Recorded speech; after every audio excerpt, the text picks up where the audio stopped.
Well, hello again. I'm trying something new tonight. So if there's a interruption or it's not recording properly, I just got myself a pair of these camera glasses. I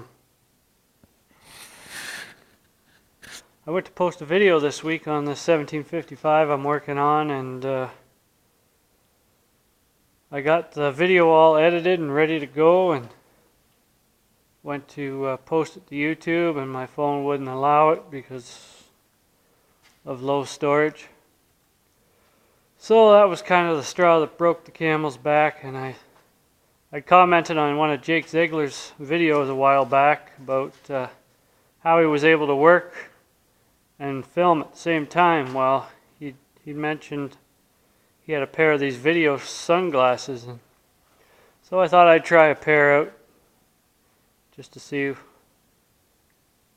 what they're like, because I'm not having any luck with my GoPro camera either. So the video I was going to post on this 1755, I had some starting issues with it. It would start, it'd run for a bit, and then it would stall. So I made sure I had all the air out of the system, and it still wouldn't run. So couldn't figure out why it wouldn't run. So I took the return line off of the fuel tank here and cranked it over, and it started, and there was no fuel coming out of there. So I thought, okay, it's in the return lines. So I tore it all apart, and one of these lines was plugged,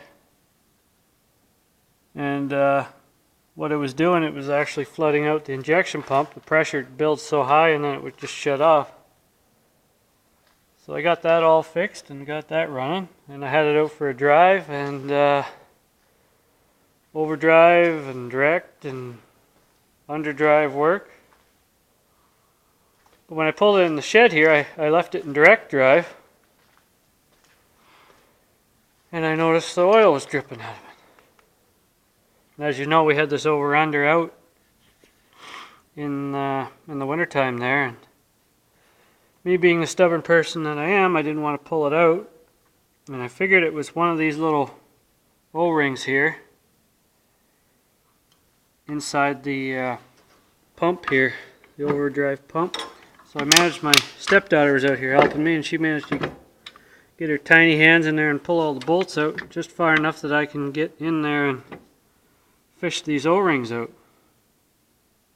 Now I dropped the one, but this one was still good yet. But I dropped the other one.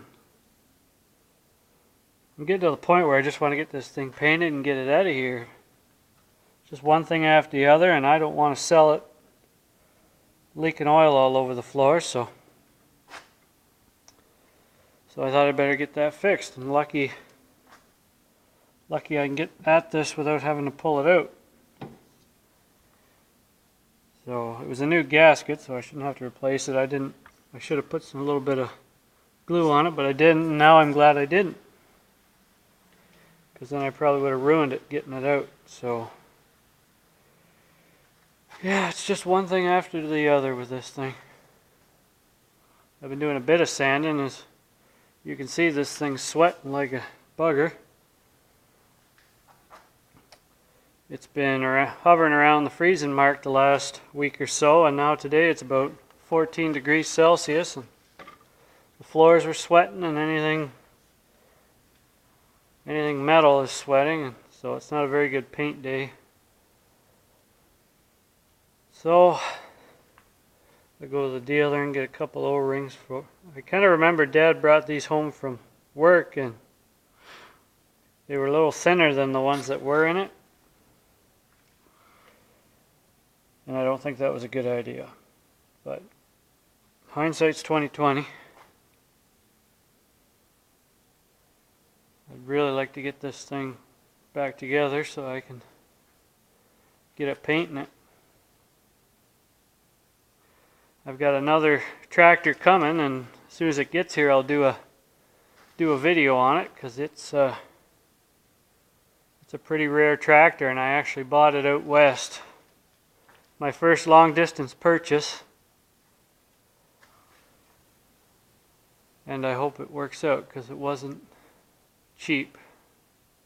Well, tractor was cheap enough, but to get it here it'll cost just about as much as what we paid for the tractors. I think it'll be worth it in the end. But as soon as it gets here, which will probably be next week, I'll do a video on it. Be just like a kid on Christmas Day. So, till next time, thanks for watching.